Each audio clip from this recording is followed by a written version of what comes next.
네, 오늘 이 시간은 반도체에 대해서 자세하게 뜯어보겠습니다. 유니스토리 자산운용의 손정우 매니저와 함께합니다. 어서 오세요. 안녕하십니까? 네, 반도체주가 그래도 많이 올라왔습니다. 삼성전자 52주 최고가 연일 경신을 했었는데 내년에는 정말 반도체가 실제 펀더멘탈 딴에서도 좋아질 수 있는 걸까요? 네. 우선 이제 2024년에 메모리 반도체 투자 전략에 대해서 준비를 했는데요. 네. 작년부터 제가 반도체에 대해서 쭉 계속 설명을 드리면서 순서대로 설명을 해오고 있다는 것을 알 수가 있는데 그럼요. 처음에 후공정 말씀을 드렸었고 HBM 말씀드리다가 최근에 시스템 반도체 쪽도 많이 말씀을 드리고 있고 지난주에 디자인 하우스 말씀드리고 이제 네. 급등을 했는데 지금 시점에 2024년에 메모리 반도체에 대해서 한번 점검을 해볼 필요가 있고 다들 삼성전자가 이제 8만 원을 향해서 가고 있고 SK하이닉스도 신고가를 경신을 했는데 많은 관심들을 가지고 있는 상황이고요. 여기에 대해서 세부 업종에 대해서는 어떻게 집중을 하는 게 좋을지 좀 생각을 좀 해보고 있습니다. 네. 우선 수요 쪽을 먼저 생각을 해보면 반도체가 2024년은 모처럼 수요가 전방 산업에서 모두 다 회복되는 사이클이 시작이 된다라는 부분인데요. D램의 경우에 우리가 수요 구성을 보게 되면 서버가 40%, 모바일 35%, PC가 9% 정도를 차지를 합니다. 2016년부터 8년 동안 약 7년 동안 이 우리가 폼팩터 디바이스 쪽에서 수요가 감소되는 사이클이었었는데 2023년에 바닥을 형성을 하고 24년부터는 모바일과 PC 모두 반등을 하는 시점이 됩니다. 물론 반등률은 모바일 5%, PC 4% 정도로 높지는 않지만 네. 이 반등에 대한 가능성은 무엇보다 높다라고 볼 수가 있고요. 여기에 서버 단에서도 AI 서버에 대한 투자는 폭발적으로 올해 30% 이상 늘었지만 출하량이 늘었지만 일반 서버에 대한 투자는 지연이 됐습니다. 그러니까 이 부분이 연말 연초에 지금 대개되려고 하는 부분이 있기 때문에 모처럼 40%, 35%, 9% 대부분의 80% 이상을 차지한 전방 산업의 모든 수요가 회복되는 부분에 초점을 맞춰야 될 것 같고 그래서 2024년에 글로벌 메모리 반도체 시장은 65% 정도 성장을 전망을 하는데요.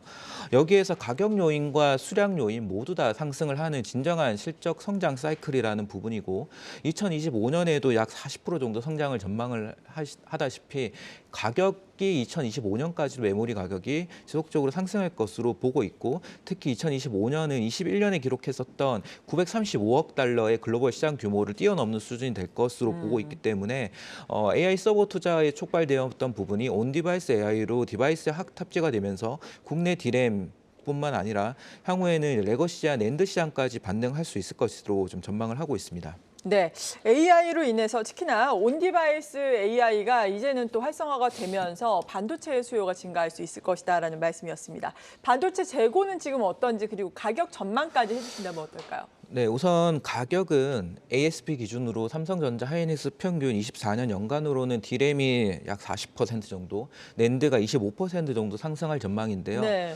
올해 D램하고 낸드 모두 한 50% 정도 하락을 했기 때문에 이 정도 상승하는 부분은 올해 하락 부분을 절반도 회복하지 못하는 수준이긴 합니다. 하지만 상승한다라는 방향성에 대해서는 좋게 봐야 될 것 같고 얼마 전에 미국 상무부에서 2024년 1월에 미국의 100개 이상 기업들에 대해서 중국산 범용의 반도체 사용 의존도를 파악하기로 했습니다.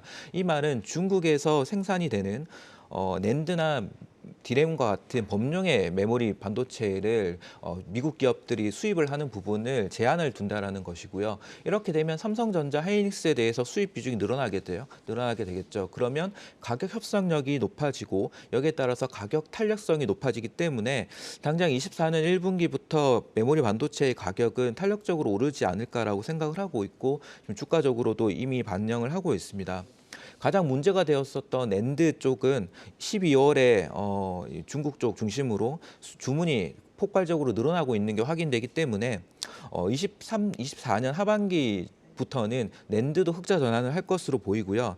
생각보다는 이게 좀 빨라질 수 있을 것으로는 전망을 하고 있습니다. 개인적으로는 한 2분기 중반이나 말 정도부터는 낸드 쪽도 흑자 전환이 될 것으로 보입니다.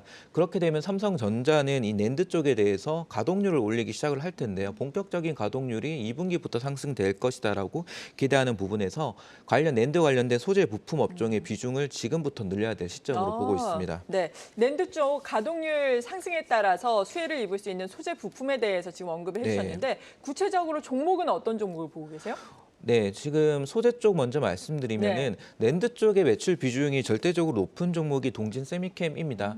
동진 세미캠은 여러 가지 반도체 소재를 하고 있지만 네. 매출 대비해서 이익의 비중이 높은 제품이 포토레지스트 PR인데요. 여기에서 낸드 쪽은 KrF PR을 독점으로 공급을 하고 있습니다. 삼성전자에. 그리고 디램 쪽은 점유율을 높여가고 있고 EUV PR도 채택이 늘어나고 있는 상황이죠.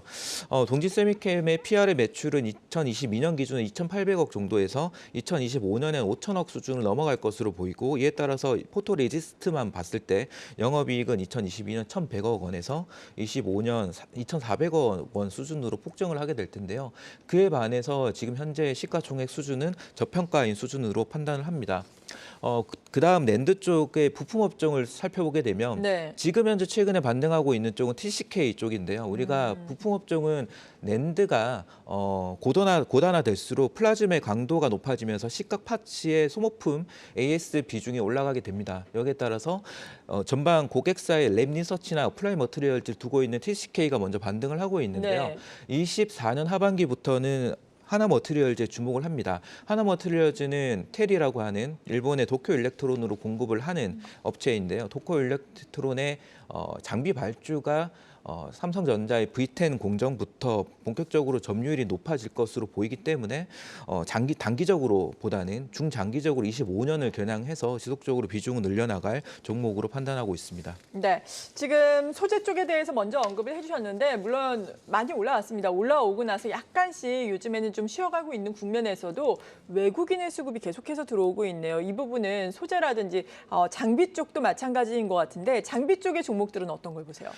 예, 장비 쪽 한번 2023년 점검을 해보면 우선 HBM과 관련된 부분이 주도를 했고 그다음에 DDR5와 관련된 선단 공정의 수혜를 받을 수 있는 장비 업종이 먼저 주도를 했습니다. 종목으로 보게 되면 HPSP, 이오테크닉스, 유진테크, 주성엔지니어링 등이 포함이 되는데요. 이들 4개 업종이 당분간 1분기까지는 주도할 것으로 전망을 합니다. 이유는 삼성전자의 대규모 발주가 1분기 초에 이뤄질 것으로 보이고요. 여기에 대규모 발주는 HBM과 관련된 부분 그리고 DDR5와 같은 원비 나노 선단 공정에 대한 발주가 대규모로 나올 것이고요.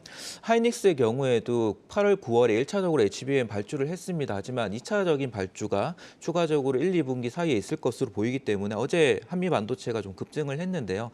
이 분위기는 24년 상반기에 이어질 것으로 보입니다. 여기에 레거시한 장비, 우리가 원익 IPS라든지 KC텍과 같은 여러 레거시한 장비 업체들이 24년 하반기에 주도적으로 반등을 할 수 있을 것이냐에 대한 시점을 개인적으로 고민을 하고 있는데 이 부분은 삼성전자의 가동률이 상승되고 난 뒤에 25년의 캐펙스를 상향하는 부분이 확인되면서 주도적으로 상승할 것 같습니다. 시기적으로는 24년 2분기에서 3분기가 넘어가는 시점이 될 것 같고요. 그때쯤 되면은 레거시한 전반적인 장비 업체들도 좀 볼만한 시점이 될 것 같고요. 그때 대해서 다시 한번 자세히 언급드릴 수 있도록 하겠습니다. 네, 이렇게 반도체에 대해서 오늘 또 소재 부품을 중심으로 장비를 중심으로 자세하게 또 공부를 하는 시간이었습니다. 유니스토리 자산운용의 손정우 매니저와 함께했습니다. 고맙습니다. 감사합니다.